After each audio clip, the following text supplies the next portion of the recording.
نحمده ونصلي على رسوله الكريم اما بعد فاعوذ بالله من الشيطان الرجيم بسم الله الرحمن الرحيم رب اشرح لي صدري ويسر لي امري واحلل عقدة من لساني يفقهوا قولي۔ قرآن مجید کا آغاز سورۃ الفاتحہ سے ہوتا ہے جو قرآن مجید کی سب سے افضل سورت ہے۔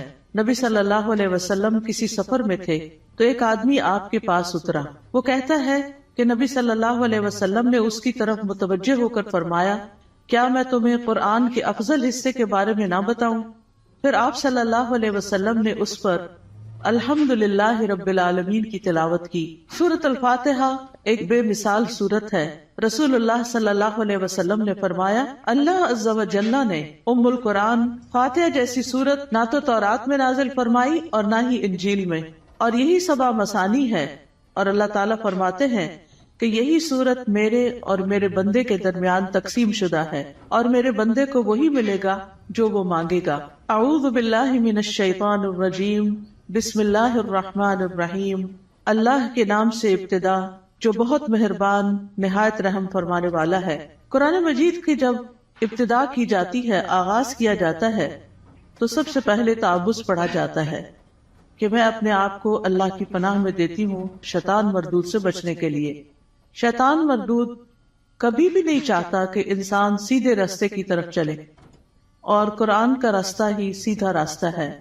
نبی صلی اللہ علیہ وسلم کا دیا ہوا راستہ ہی دراصل سیدھا راستہ ہے، لیکن شیطان کبھی بھی یہ نہیں چاہتا کہ ہم اس قرآن سے ہدایت پائیں۔ اسی طرح جب ہم اعوذ باللہ پڑھتے ہیں تو اس کا ایک صیغہ اعوذ بکلمات اللہ بھی ہے، یعنی ایک تو ہے اعوذ باللہ اور ایک ہے اعوذ بکلمات اللہ، کہ میں اللہ تعالیٰ کے سارے کلمات کے ساتھ اللہ کی پناہ میں اپنے آپ کو دیتی ہوں۔ کیونکہ آپ دیکھیے کہ اللہ سبحانہ وتعالیٰ کی جو مختلف مخلوقات ہیں ان میں سے یعنی شیاطین تو بری مخلوق ہیں، لیکن اس کے ساتھ ساتھ فرشتے جو ہیں وہ اچھی مخلوق ہیں۔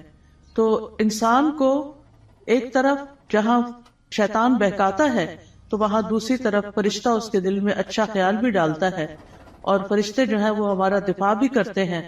تو اس لیے اللہ سبحانہ وتعالیٰ کی مدد کے ساتھ قرآن کا آغاز کرنا چاہیے۔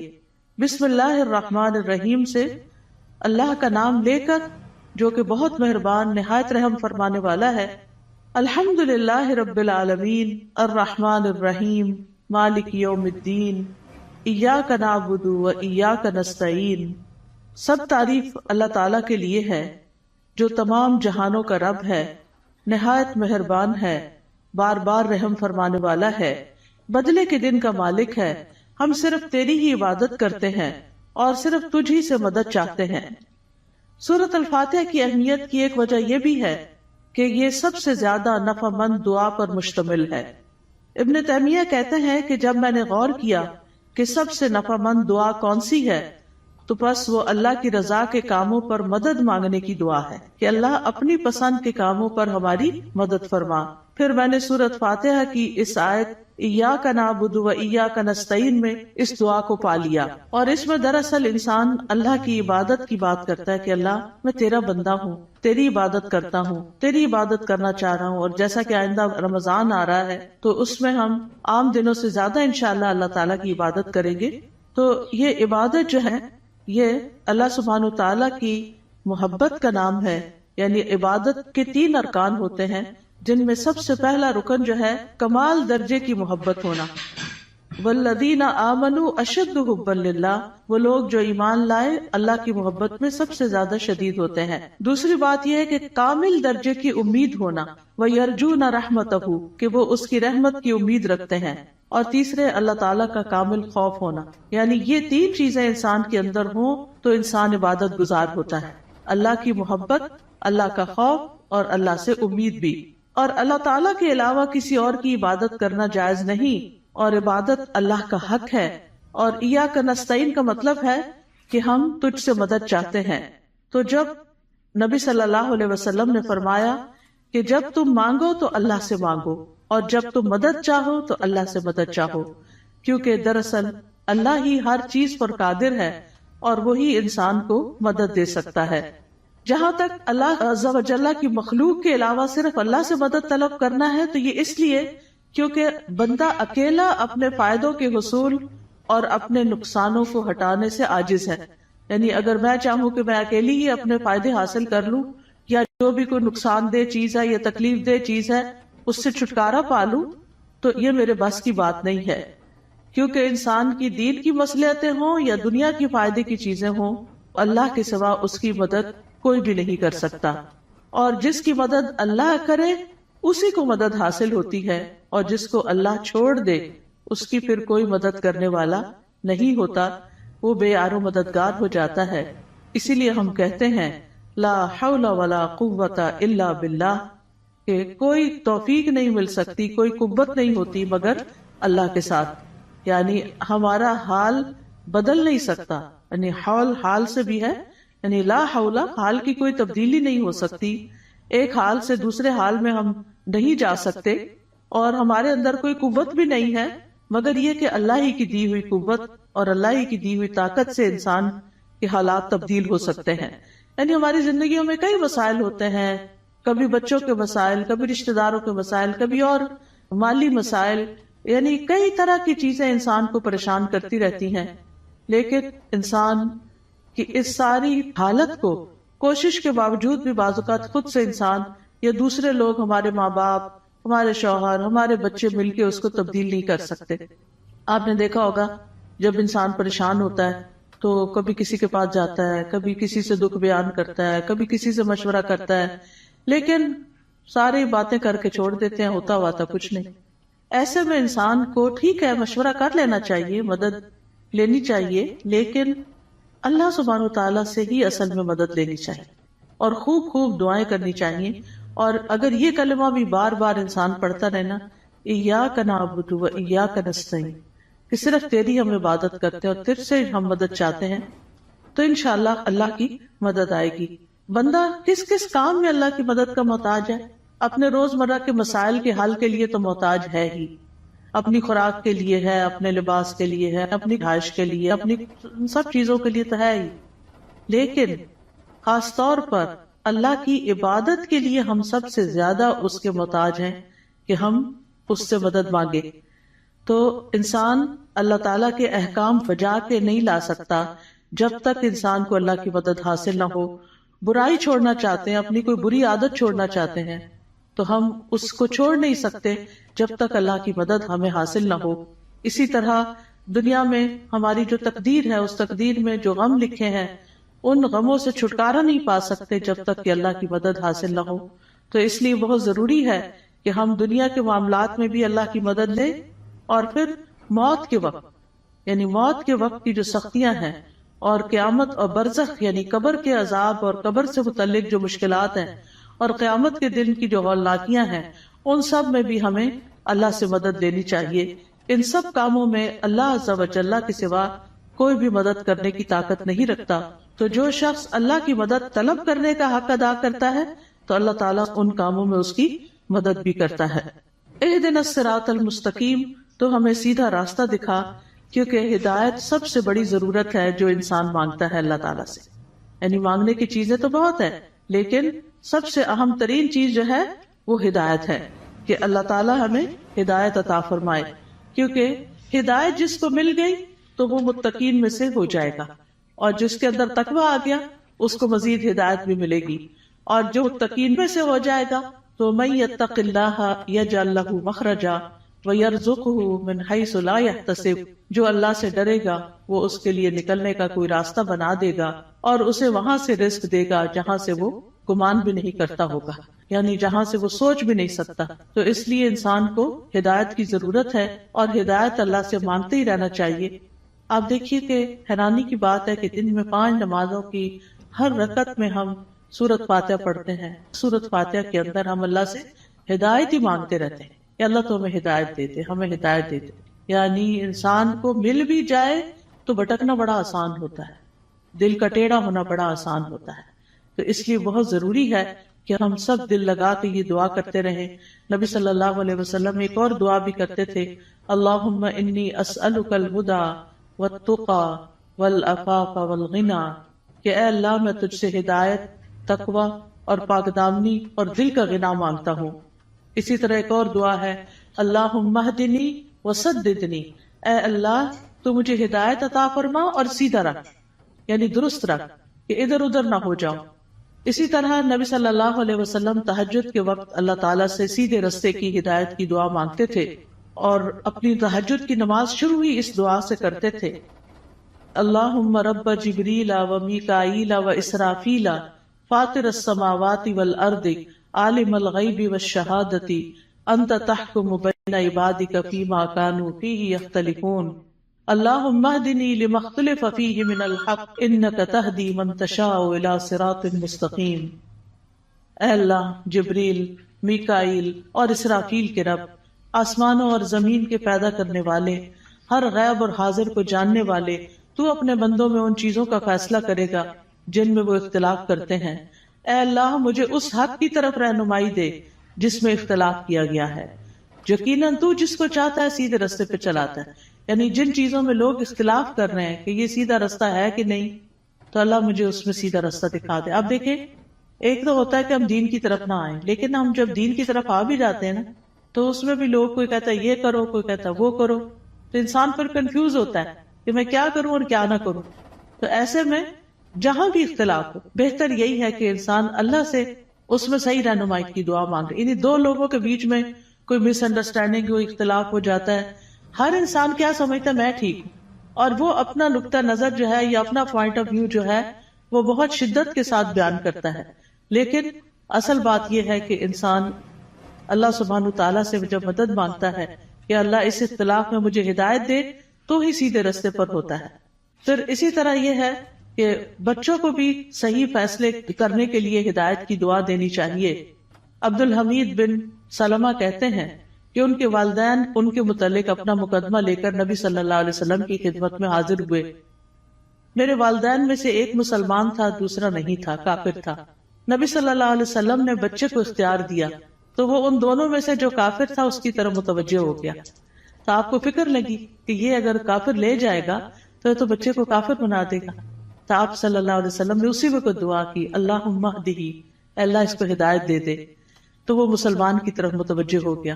تو پھر آپ نے فیصلہ اس کے حق میں کیا، کیونکہ آپ خود سے نہیں اس بچے کو کہہ سکتے تھے یا خود سے دے نہیں سکتے تھے، وہ بچے کی چوائس پر تھا کہ وہ کدھر جانا چاہتا ہے۔ تو آپ نے اس کے لیے دعا شروع کر دی۔ اس سے پتہ چلتا ہے کہ زندگی کے چھوٹے چھوٹے معاملات میں آپ لوگوں کی فکر کتنی کرتے تھے، ان کے لیے دعائیں کیسی کرتے تھے، اور سب سے زیادہ تو ان کی ہدایت اور ان کی آخرت کی فکر۔ پھر اسی طرح یہ ہے صراط الذین انعمت علیہم، راستہ ان لوگوں کا جن پر تو نے انعام کیا۔ یعنی ہم سیدھا راستہ تو مانگتے ہیں، لیکن ہمیں یہ نہیں پتا کہ وہ کیسے پتا چلے گا، کون سا ہمارے لیے نمونہ ہے، کن لوگوں کو ہم فالو کریں۔ کیونکہ پڑھی ہوئی چیزیں، سنی ہوئی چیزیں انسان جب کرنے لگتا ہے تو طریقہ فرق ہو جاتا ہے، لیکن جب کسی کو کرتے ہوئے دیکھتا تو آسانی ہو جاتی ہے۔ اس کی مثال ایسے ہی ہے کہ جیسے آپ اگر کسی سے ریسیپی پوچھتے ہیں کہ میں یہ فلاں چیز کیسے بناؤں، تو آپ نے دیکھا ہوگا جیسے آلو گوشت ہے مثال کے طور، تو ہر گھر کے بنانے کا طریقہ فرق، اور ہر ایک ٹائم بھی فرق لیتا ہے۔ کوئی جلدی سے بنا کے رکھ دیتا ہے، کوئی آہستہ آہستہ بناتا ہے، کوئی ایک طریقے سے، کوئی دوسرے طریقے سے۔ تو اب اگر آپ صرف ریسیپی پوچھیں گے تو ہو سکتا ہے کوئی چیز مس ہی کر دے اس میں سے۔ تو جب آپ کسی کو بناتے ہوئے دیکھیں گے، صرف ایک دفعہ دیکھنے کی ضرورت ہے، تو آپ کو بہت آسان ہو جائے گا وہ کام کرنا۔ کوئی بھی چیز ہو جب آپ کسی کو کرتے ہوئے دیکھتے ہیں تو وہ آسان ہو جاتی۔ زبانی ایکسپلین کر کر کے انسان کہیں نہ کہیں غلطی کر جاتا ہے، کچھ نہ کچھ مس کر جاتا ہے۔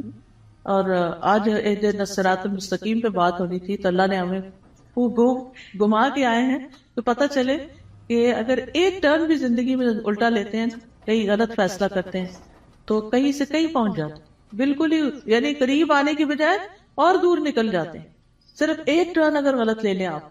تو اسی طرح زندگی میں ہم صحیح جا رہے ہوتے ہیں، کہیں کوئی بیچ میں آ کے ہمیں کوئی غلط بات بتا دیتا ہے، ہم اس کے پیچھے لگ جاتے ہیں، اصل رستے کو چھوڑ کے چل بھائی وہ کہیں سے کہیں پہنچ گئے، تو وہ اللہ سے تو دور کر دیتا ہے نا انسان کو۔ تو اس لیے ہمیں یہ کہا گیا ہے کہ ان لوگوں کا راستہ مانگو جو ہدایت پر تھے، اور وہ کون تھے؟ انبیاء تھے، صدیقین تھے، شہداء تھے، صالحین تھے، نیک لوگ تھے، صحابہ کرام تھے، تابعین تھے، تبع تابعین تھے، جن کو آپ صلی اللہ علیہ وسلم نے خیر القرون میں سے قرار دیا. تو کتنا ضروری ہے کہ ہم ان لوگوں کی زندگیوں کے بارے میں پڑھیں، وہ کیا کرتے تھے. ہم آج کے لوگوں کو رول ماڈل بنا لیتے ہیں، وہ بیچارے تو خود بعض اوقات نہیں سمجھتے کہ انہیں کیا کرنا چاہیے. تو اصل رول ماڈل جو ہیں ہمارے وہ صحابہ کرام ہیں، صحابیات ہیں، کہ انہوں نے نمازیں کیسے پڑھی، ان کے روزے تہجد کیسے تھے، ان کا صدقہ خیرات کیسا تھا، ان کے لوگوں سے معاملات کیسے تھے، ان کی خوشی اور ناراضگی کیسی تھی. تو اگر ہم ان چیزوں کے بارے میں پڑھتے رہیں گے، جانتے رہیں گے، تو آپ دیکھیں گے کہ بہت سی چیزیں درست ہو جائیں گی. یعنی اپنی غلطیاں بھی نظر آئیں گی اور جو اچھے کام ہیں وہ بھی، اور ان کی زندگی کے واقعات اور حالات بہت موٹیویشنل بھی ہوتے ہیں. یعنی اگر آپ صحابہ کی کہانیاں پڑھیں تو انسان روئے بغیر رہ نہیں سکتا.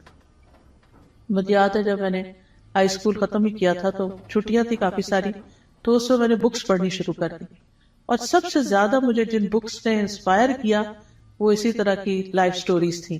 یعنی جو بڑے لوگوں کی کہانیاں اور نیک لوگوں کی کہانیاں. اس میں ہم کہتے ہیں اچھا یہ لوگ اس طرح کر سکتے ہیں تو ہم نہیں کر سکتے، یہ بھی تو اسی دنیا میں رہتے ہیں. تو اس سے پھر انسان کو انسپریشن بہت ملتی ہے. تو یہاں بھی اللہ تعالیٰ نے جو سیدھا رستہ بتایا ہے وہ ان لوگوں کا رستہ اختیار کرنے کے لیے کہا ہے کہ جن پر اللہ نے انعام کیا، ان کا نہیں جن پر اللہ تعالیٰ غضبناک ہوا، اور نہ ان کا جو بھٹکے ہوئے ہیں. پھر ہے سورۃ البقرہ. سورۃ البقرہ جو ہے وہ قرآن کی کوہان ہے. نبی صلی اللہ علیہ وسلم نے فرمایا ہر چیز کی ایک کوہان ہوتی ہے، یعنی اونچا حصہ ہم، اور قرآن کی کوہان سورۃ البقرہ ہے. اور جب شیطان سورۃ البقرہ کی تلاوت سنتا ہے تو وہ اس گھر سے نکل جاتا ہے جس میں سورۃ البقرہ کی تلاوت کی جا رہی ہو. اس کو پڑھنا باعث برکت ہے اور اس کو چھوڑنا باعث حسرت ہے. رسول اللہ صلی اللہ علیہ وسلم نے فرمایا سورۃ البقرہ پڑھا کرو، کیونکہ اس کا پڑھنا باعث برکت ہے، چھوڑنا باعث حسرت ہے، اور اس کے پڑھنے والے پر جادوگر قدرت نہیں پا سکتے. یعنی ایسے لوگ جادو سے محفوظ رہتے ہیں جو سورۃ البقرہ پڑھتے رہتے ہیں. اب اس کا طریقہ کیا ہے؟ کیونکہ لوگ پوچھتے ہیں کہ اچھا پھر کیسے پڑھیں. ایک تو یہ ہے کہ ایک ہی دن میں ساری پڑھ لیں، اور کیسے بہت سارے لوگ ہوتے ہیں جو روز سورۃ البقرہ پڑھتے ہیں. اور ایک یہ ہے کہ ایک ایک سپارہ کر کے آپ روز پڑھ لیں. ایک یہ ہے کہ ربع ربع ربع ربع کر کے آپ اس کو، یعنی کہ 8 اور 10 دن لگ جاتے ہیں تقریباً اس طرح، تو مہینے میں 3 دفعہ ہو جائے گی. ایک یہ ہے کہ روزانہ آپ ایک صفحہ پڑھ لیں، اور جب تک وہ صفحے سارے ختم نہیں ہوتے تو اس طرح روزانہ آپ یعنی یا نماز میں یا دیکھ کے یعنی پڑھتے رہیں. یعنی سورۃ البقرہ کے ساتھ اپنا تعلق قائم رکھیں تو اس کا فائدہ یہ ہوگا کہ جادوگر اثر نہیں کر سکیں. کیونکہ جن لوگوں پہ کوئی جادو کی شکایت ہوتی ہے نا، جب وہ بےچارے ایک دفعہ اپنا توڑ کر آتے ہیں، جب ان کو پتہ چلتا ہے توڑ ہو گیا تو دوبارہ کر دیتے ہیں، پھر دوبارہ کر دیتے ہیں. تو اس لیے پروٹیکشن بڑی ضروری ہوتی ہے، اور سورۃ البقرہ جو ہے اسی میں سے ہے.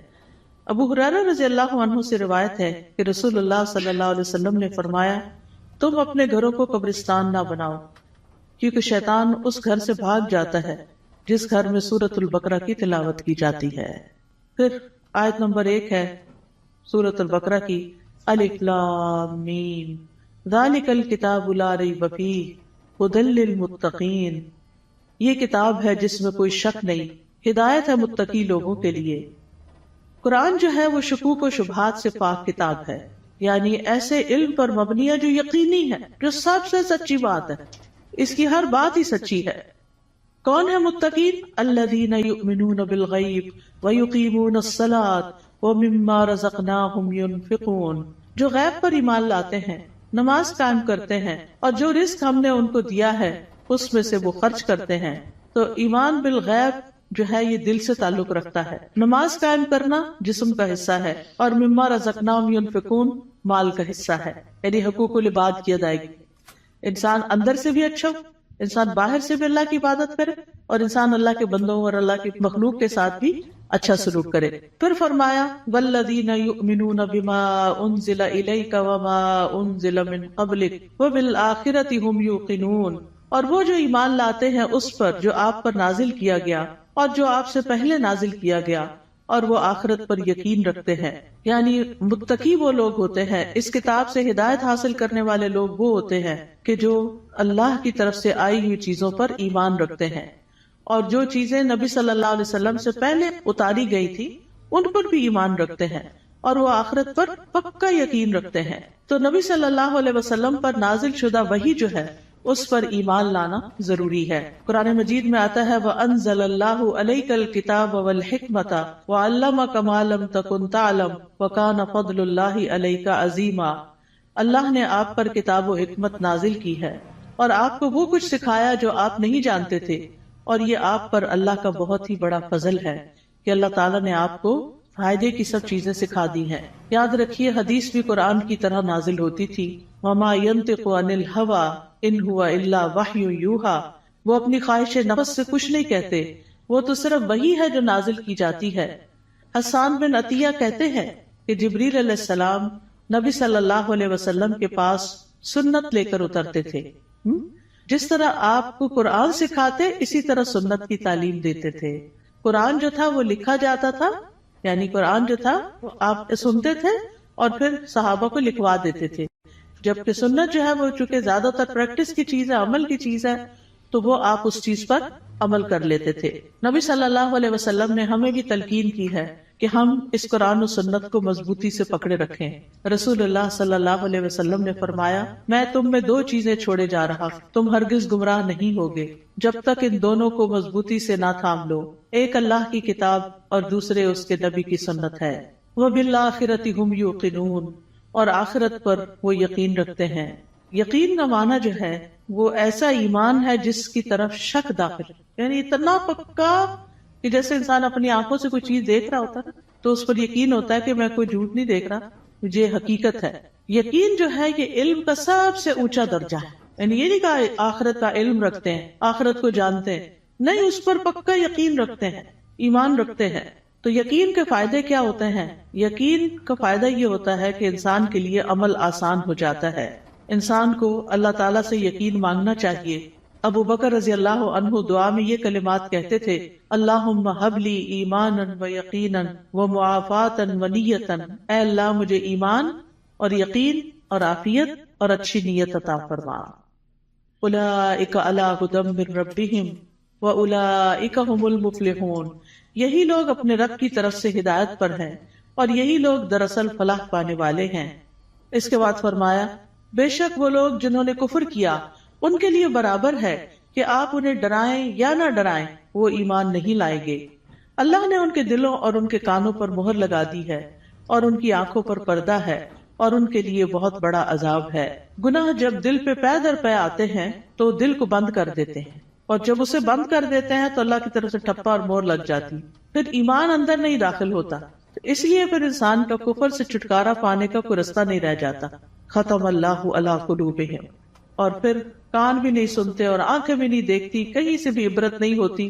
انسان ایسے ہی جانوروں کی طرح زندگی گزار کر پھر اللہ کے پاس چلا جاتا ہے اور وہاں جا کر بہت بڑے عذاب کا سامنا کرتا ہے. اس کے بعد ایک تیسرے گروہ کی بات کی گئی اور وہ ہے منافقوں کا گروہ. وَمِنَ النَّاسِ مَن يَقُولُ آمَنَّا بِاللَّهِ وَبِالْيَوْمِ الْآخِرِ وَمَا هُمْ بِمُؤْمِنِينَ. لوگوں میں سے کچھ ایسے بھی ہوتے ہیں جو کہتے ہیں ہم اللہ اور یوم آخرت پر ایمان لائے، حالانکہ وہ مومن نہیں ہوتے. وہ اللہ کو دھوکہ دیتے ہیں اور ان لوگوں کو جو ایمان لائے، اور نہیں وہ دھوکہ دیتے مگر اپنے آپ ہی کو، اور وہ اس کا شعور نہیں رکھتے. فی قلوبہم مرض فزادہم اللہ مرضا ولہم عذاب علیم بما کانوا یکذبون. ان کے دلوں میں ایک بیماری ہے تو اللہ نے ان کی بیماری کو اور زیادہ کر دیا، اور ان کے لیے دردناک عذاب ہے اس لیے کہ وہ جھوٹ بولتے تھے. تو یہ کون سی بیماری ہے؟ یہ دنیا کی محبت کی بیماری ہے.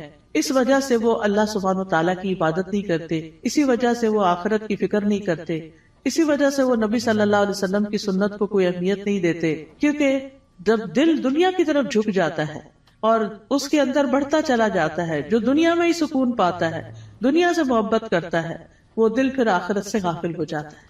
اور جب آخرت سے غافل ہو جاتا ہے تو پھر اللہ سبحانہ وتعالیٰ ایسے بندے کو اس کے نفس کے حوالے کر دیتے ہیں، اور پھر آخرت میں اس کے لیے دردناک عذاب ہے. اور جب ان سے کہا جاتا ہے کہ زمین میں فساد نہ کرو تو وہ کہتے ہیں کہ ہم تو اصلاح کرنے والے ہیں. خبردار، بے شک وہی لوگ فساد کرنے والے ہیں لیکن وہ شعور نہیں رکھتے. اور جب ان سے کہا جاتا ہے ایمان لاؤ جس طرح لوگ ایمان لائے، تو کہتے ہیں کیا ہم ایمان لائیں جس طرح بے وقوف ایمان لائے ہیں؟ خبردار، یقیناً وہ خود ہی بے وقوف ہیں لیکن وہ جانتے نہیں ہیں. اور جب ان لوگوں سے ملتے ہیں جو ایمان لائے تو کہتے ہیں ہم ایمان لائے، اور جب اپنے شیطانوں کے پاس تنہا ہوتے ہیں تو کہتے ہیں یقیناً ہم تو تمہارے ساتھ ہیں، ہم تو صرف مذاق کرنے والے ہیں. یعنی ایسے لوگ ہر ایک سے بنا کے رکھنے کی فکر کرتے ہیں اور کسی کو اس لیے ناراض نہیں کرنا چاہتے کہ ان سے پھر کوئی دنیا کا نقصان نہ ہو جائے. لیکن حقیقت یہ ہے کہ یہ لوگ دین کا مذاق اڑاتے ہیں اور دین کے ساتھ نان سیریس رویہ اختیار کرتے ہیں. تو اس لیے اللہ یستہزئ بہم، جیسے یہ عمل کرتے ہیں ویسے ہی ان کی جزا ہے. اللہ بھی ان سے مذاق کرتا ہے اور انہیں ان کی سرکشی میں مہلت دیے جا رہا ہے تو وہ بھٹکتے پھرتے ہیں. یعنی اللہ سبحانہ وتعالیٰ کا ان کے ساتھ استہزاء یہ ہے کہ وہ ان کے بدبختی کے اعمال اور خبیث حالات کو ان کے سامنے مزین کر دیتا ہے. یعنی انہیں اپنی برائیاں جو ہیں وہ اچھی لگنے لگتی ہیں، جیسے جھوٹ بولنا، دھوکہ دینا، کہنا یہ تو سمارٹنس ہے، دیکھو میں نے فلاں کو کیسے بیوقوف بنایا، اور پھر تنہائی میں بیٹھ کے اس پہ ہنستے ہیں. تو یہ چیزیں جو ہیں یہ انسان کے اپنے ہی لیے نقصان دہ ہوتی ہیں. اولئک الذین اشتروا الضلالۃ بالہدی فما ربحت تجارتہم وما کانوا مہتدین. یہی وہ لوگ ہیں جنہوں نے ہدایت کے بدلے گمراہی خرید لی، تو نہ ان کی تجارت ہی فائدہ مند ہوئی اور نہ ہی وہ ہدایت پانے والے تھے.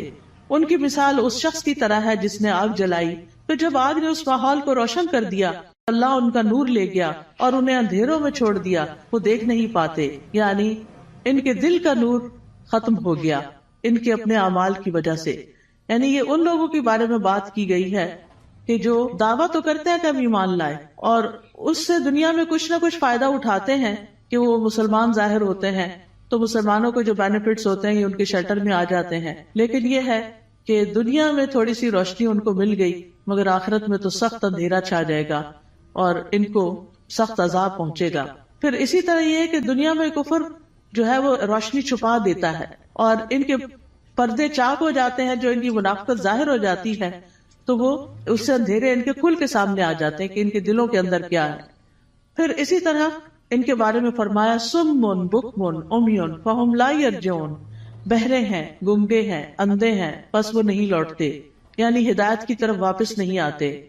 یا ان کی مثال آسمان سے اترنے والی زوردار بارش کی طرح ہے جس میں اندھیرے ہیں اور گرج ہے اور چمک ہے. وہ کڑکنے والی بجلیوں اور موت کے ڈر سے اپنی انگلیاں اپنے کانوں میں ڈال لیتے ہیں اور اللہ کافروں کو گھیرنے والا ہے. قریب ہے کہ بجلی ان کی آنکھوں کی روشنی لے جائے، جب بھی وہ ان کے لیے روشنی کرتی ہے تو وہ اس میں چل پڑتے ہیں، اور جب ان پر اندھیرا چھا جاتا ہے تو وہ کھڑے رہ جاتے ہیں. اور اگر اللہ چاہتا تو ان کی سماعت اور ان کی بصارت کو لے جاتا، بے شک اللہ خوب قدرت رکھنے والا ہے. اور یہ حقیقت ہے کہ اللہ سبحانہ تعالیٰ ہر چیز پر پورا قادر ہے اور ان منافقین پر بھی پوری طرح قادر ہے، اور اللہ تعالیٰ اسباب کے بغیر بھی ان کی سماعت اور بصارت کو ختم کر سکتا ہے. ہم سب کو اپنے لیے دعا کرنی چاہیے کہ اللہ تعالیٰ ہماری آنکھوں، ہمارے کانوں، ہمارے دل کو سلامت رکھ کہ ہم اس سے ہدایت پاتے رہیں. سنن ترمذی میں ایک دعا آئی ہے بڑی خوبصورت، وَمَتِّعْنَا بِأَسْمَاعِنَا وَأَبْصَارِنَا وَقُوَّاتِنَا أَبَدًا مَا أَحْيَيْتَنَا وَاجْعَلْهُ الْوَارِثَ مِنَّا، کہ اللہ ہمیں ہماری سماعت، ہماری بصارت، ہماری قوت سے فائدہ پہنچا اور اسے ہمارا وارث بنا دے. پھر اس کے بعد اگلا رکوع شروع ہوتا ہے، یا ایھا الناس اعبدوا ربکم الذی خلقکم والذین من قبلکم لعلکم تتقون. اے لوگوں اپنے رب کی عبادت کرو، الذی خلقکم جس نے تمہیں پیدا کیا، اور ان لوگوں کو بھی جو تم سے پہلے تھے، تاکہ تم بچ جاؤ، یعنی برے عذاب سے بچ جاؤ. تو عبادت کی بات پہلے بھی ہو چکی کہ ہمیں اللہ نے اپنی عبادت کے لیے پیدا کیا ہے، اور عبادت میں انسان کو اللہ تعالیٰ سے شدید محبت بھی کرنی ہوتی ہے اور اس سے ڈرنا بھی ہوتا ہے اور اس سے امید بھی رکھنی ہوتی ہے. پھر فرمایا الذی جعل لکم الارض فراشا والسماء بناء وانزل من السماء ماء فاخرج به من الثمرات رزقا لکم فلا تجعلوا للہ اندادا وانتم تعلمون. وہ جس نے تمہارے لیے زمین کو فرش اور آسمان کو چھت بنایا اور آسمان سے پانی نازل کیا اور اس پانی سے تمہارے لیے پھل بطور رزق پیدا کیے، بس تم اللہ کے ساتھ کسی کو شریک نہ ٹھہراؤ حالانکہ تم جانتے ہو. اور اگر تمہیں اس قرآن میں شک ہے جو ہم نے اپنے بندے محمد پر نازل کیا صلی اللہ علیہ وسلم، تو اسی طرح کی ایک صورت تم بھی بنا لاؤ، اور اللہ کے سوا اپنے گواہوں یعنی مددگاروں کو بھی بلا لو اگر تم سچے ہو۔ فَإِن لَّمْ تَفْعَلُوا وَلَن تَفْعَلُوا فَاتَّقُوا النَّارَ الَّتِي وَقُودُهَا النَّاسُ وَالْحِجَارَةُ أُعِدَّتْ لِلْكَافِرِينَ، پھر اگر تم نے ایسا نہ کیا اور تم ہرگز نہ کر سکو گے تو بچو اس آگ سے جس کا ایندھن انسان اور پتھر ہے، جو کافروں کے لیے تیار کی گئی ہے، اور خوشخبری دے دیجئے ان لوگوں کو جو ایمان لائے اور انہوں نے نیک عمل کیے۔ تو خوشخبریاں کس کے لیے ہیں؟ گڈ نیوز کس کے لیے ہیں؟ جو ایمان لا کر اچھے کام کرتا ہو، کہ ان کے لیے ایسے باغات ہیں جن کے نیچے نہریں بہتی ہیں، جب انہیں ان باغوں میں سے کسی قسم کا پھل کھانے کو دیا جائے گا تو وہ کہیں گے یہ تو وہی ہے جو اس سے پہلے بھی ہم دیے گئے، اور انہیں اس سے ملتے جلتے پھل دیے جائیں گے۔ وہاں ان کے لیے پاک صاف بیویاں ہوگی، اور وہ ان باغات میں ہمیشہ رہنے والے ہیں، ہمیشہ کے لیے۔ یہ کتنی بہترین جزا ہے جو نیک عمل کرنے والوں کی ہے۔ معاذ بن جبل رضی اللہ عنہ کہتے ہیں کہ نیک عمل وہ ہوتا ہے جس میں 4 چیزیں ہوں۔ نمبر 1 علم کے ساتھ ہو کیا۔ نمبر 2 اچھی نیت ہو، کرنے کی نیت بھی اچھی ہونی چاہیے۔ نمبر 3 صبر کے ساتھ کرنا چاہیے، اور نمبر 4 اخلاص کے ساتھ کرنا چاہیے۔ تو جس عمل میں یہ سب چیزیں ہوں، صبر بھی ہو، نیت اچھی ہو، عمل انسان کا جو ہے وہ علم کے مطابق ہو، تو وہی شخص جو ہے وہ نیک ہے۔ وَأُتُوا بِهِ مُتَشَابِهًا، اور وہ جنت میں ملتے جلتے پھل دیے جائیں گے، یعنی جنت کے پھل اگرچہ ایک دوسرے سے ملتے جلتے ہوں گے لیکن ان کا ذائقہ بڑا مختلف ہوگا۔ جیسے آم ہے تو آموں سے ملتے جلتے بظاہر دیکھنے میں، یعنی یہ سب ورائٹی کی انتہا ہے نا، کہ آپ نے کبھی نوٹ کیا ہوگا مثلاً آپ بعض اوقات 2 اورنجز کھاتے ہیں، کیا دونوں کا ذائقہ ایک ہوتا ہے؟ نہیں ہوتا ہے۔ اور اگر کس میں فرق ہو تو ان کی خوشبو، ان کا رنگ، ایون کلر بھی، کسی کا ریڈ ہوتا ہے، کسی کا یلو، کسی کا برائٹ یلو ہوتا ہے، کسی کا اورنجش ہوتا ہے، ان کی خوشبو، ان کی مٹھاس۔ اب وہ جنت میں ان کے سامنے پھل پڑے ہوئے ہیں، دیکھنے میں ایک جیسے لگ رہے ہیں، ایک کھائیں گے اور مزہ، ایک کھائیں گے اور مزہ، ایک کھائیں گے اور مزہ، کیونکہ اگر 2 پھل ایک جیسے بھی کھائیں گے تو وہ بور ہو جاتا ہے نا انسان۔ دیکھیں وہ یہ اورنج، ہاں یہ میں نے کھائے ہوئے ہیں، لیکن اتنی ورائٹی ہے جنت میں، اتنی ورائٹی ہے کہ انسان کا دل بھرے گا ہی نہیں کسی وقت۔ دیکھیں ہمیں ہر نئی چیز اچھی لگتی ہے، ہم ہر نئے آئیڈیا سے، ہر نئی یونیک چیز سے انسپائر ہوتے ہیں، تو جنت میں تو ہر وقت ہر چیز نئی نئی نئی نئی نئی، یعنی نہ پرانی چیزیں ہوگی، نہ وہ ریپیٹیشن ہوگی، نہ وہ بوریت ہوگی، نہ وہ دل بھرے گا۔ اب فیشن کیا ہے؟ ایک نیا آئیڈیا ہی ہوتا ہے نا، حالانکہ بعض اوقات اس میں بڑی تکلیف بھی ہوتی ہے، لیکن وہ نیا ہوتا ہے تو لوگوں کو اٹریکٹ کرتا ہے، یونیک، ان یوزول۔ تو وہ اتو بھی متشابہہ، دیکھنے میں وہ متشابہ ہے لیکن کھانے میں ان کا مزہ، جیسے ایک حدیث میں بھی آتا ہے کہ جنت کے جو ببول کا درخت ہوگا اس کے جو کانٹے ہوں گے، اس میں سے ایک کانٹے کے اندر 70,000 قسم کے پھل ہوں گے، یعنی اس کے اندر وہ رنگ ہوں گے اور اس کے ڈفرنٹ چیزیں ہوں گی، اور وہ جب ایک ایک چیز نکالتا جائے گا انسان تو different colour, different test, different خوشبو، ایکسپلور ہی کرتا جائے گا۔ اسی لیے خالدین فی، رہنا ہی رہنا ہے، کوئی موت نہیں ہے وہاں، جنت میں موت نہیں ہے، جہنم میں بھی موت نہیں ہے۔ اس لیے انسان کو جنت کا شوق لگ جانا چاہیے اور اس کے لیے کوشش کرنی چاہیے، اس کے لیے تڑپنا چاہیے، اور اس کے لیے ہر وہ کام کر لینا چاہیے جس سے وہ ایک دم اندر چلے جائیں، چاہے وہ اچھی عبادت کر کے، چاہے وہ بندوں کی خدمت کر کے، یعنی جو کام پتہ چلے نا یہ جنت میں لے جانے والا، تو انسان کو اس کا حریص ہو جانا چاہیے۔ ٹھیک ہے ہم کمزور انسان ہیں، نہ ہمارے پاس اتنی ہمت ہے زیادہ، نہ مال ہے زیادہ، لیکن کچھ نہ کچھ تو کرتے چلے جائیں تاکہ ایک دن اللہ تعالیٰ کا دیدار بھی ہو، کیونکہ جنت عدن میں جو لوگ ہوں گے اللہ تعالیٰ کے دیدار میں انہیں کوئی رکاوٹ پیش نہیں آئے گی، اور اللہ تعالیٰ کے وہ بڑے پسندیدہ اور چوزن لوگ ہوں گے۔ لیکن اس کے لیے اللہ کے راستے میں جہاد کرنا، جد و جہد کرنا، نکلنا، اپنے کمفرٹ زون سے باہر نکلنا، اپنا مال خرچ کرنا، اپنی جان لگانا، یہ چیزیں ہیں جس سے انسان جنت کا سودا کرتا ہے۔ ان اللہ اشتری من المؤمنین انفسهم واموالهم بان لهم الجنہ، اللہ نے بے شک خرید لی مومنوں سے ان کی جانیں اور ان کے مال، کیونکہ ان کے لیے جنت ہے۔ تو جنت حاصل کرنے کے لیے انسان کو کچھ دینا پڑتا ہے، اور وہ یہی دنیا کا وقت ہے، تھوڑا سا، یہ چند سال ہے، پتہ نہیں کب تک زندہ ہے کب تک نہیں۔ تو اللہ تعالیٰ سے دعا ہے کہ وہ ہمیں نیک اعمال کرنے کی توفیق عطا فرمائے۔ پھر بے شک اللہ اس سے نہیں شرماتا کہ وہ مادہ مچھر یا اس سے اوپر کسی چیز کی مثال بیان کرے. پھر جو لوگ ایمان لائے ہیں وہ جانتے ہیں کہ ان کے رب کی طرف سے سچ ہے، اور جن لوگوں نے انکار کیا وہ کہتے ہیں اس مثال سے اللہ کی کیا مراد ہے. اللہ اس سے اکثر لوگوں کو گمراہ کرتا ہے اور اسی سے بہت سے لوگوں کو ہدایت بخشتا ہے، اور اس مثال سے گمراہ کرتا بھی ہے تو صرف فاسقوں کو. یعنی اللہ تعالیٰ جن لوگوں کو گمراہ کرتا ہے وہ اس لیے نہیں کرتا کہ اللہ چاہتا ہے گمراہ ہو جائے، نہیں، اصل میں ان کے اندر ایسی کوئی علت ہوتی ہے کہ جو اس بات کا سبب بن جاتی ہے کہ اللہ تعالیٰ پھر اس بندے کو ہدایت کی بجائے الٹے رستے پہ چلا دیتا ہے. جیسے سورۃ الصف میں آتا ہے فَلَمَّا زَاغُوا أَزَاغَ اللَّهُ قُلُوبَهُمْ وَاللَّهُ لَا يَهْدِي الْقَوْمَ الْفَاسِقِينَ. پھر جب وہ ٹیڑھے ہو گئے تو اللہ نے ان کے دل ٹیڑھے کر دی. انسان سیدھا رستہ چھوڑ کے ٹیڑھے پہ جاتا ہے تو پھر اللہ تعالیٰ اس کو اسی کے حوالے کر دیتا ہے، اور اللہ نافرمان لوگوں کو ہدایت نہیں دیتا. تو جو لوگ رب کے حکم کو مان جاتے ہیں ان کو ہدایت کی تعلیم مل جاتی ہے اور وہ سیدھے رستے پہ چل پڑتے ہیں. اور پھر فاسق کون ہوتے ہیں؟ جو اللہ کے عہد کو اس کے مضبوط باندھنے کے بعد توڑ دیتے ہیں، اور جس چیز کا اللہ نے جوڑنے کا حکم دیا اس کو کاٹ ڈالتے ہیں، یعنی رشتہ داروں سے کاٹ لیتے ہیں اور زمین میں فساد کرتے ہیں. یہی لوگ دراصل نقصان اٹھانے والے ہیں. تم اللہ کا انکار کیسے کر سکتے ہو حالانکہ تم مردہ تھے، پھر اس نے تمہیں زندگی بخشی، پھر وہی تمہیں موت دے گا، پھر وہی تمہیں دوبارہ زندہ کرے گا، پھر اسی کی طرف تم لوٹائے جاؤ گے. واپسی کدھر ہے؟ اللہ ہی کی طرف ہے. اب یعنی کہ 2 مرحلے تو پورے ہو گئے. ایک مرحلہ تھا زندگی سے پہلے آنے کا، جب آدم علیہ السلام کی پشتوں سے اللہ نے سب کی روحیں پیدا کر دی، پھر اس کے بعد اس دنیا میں اب آگے، اب اس کے بعد موت ہے، پھر موت کے بعد پھر زندگی ہے جو ہمیشہ کی زندگی. هو الذی خلق لکم ما فی الارض جمیعا ثم استوى الی السماء فسواہن 7 سماوات وهو بکل شیء علیم.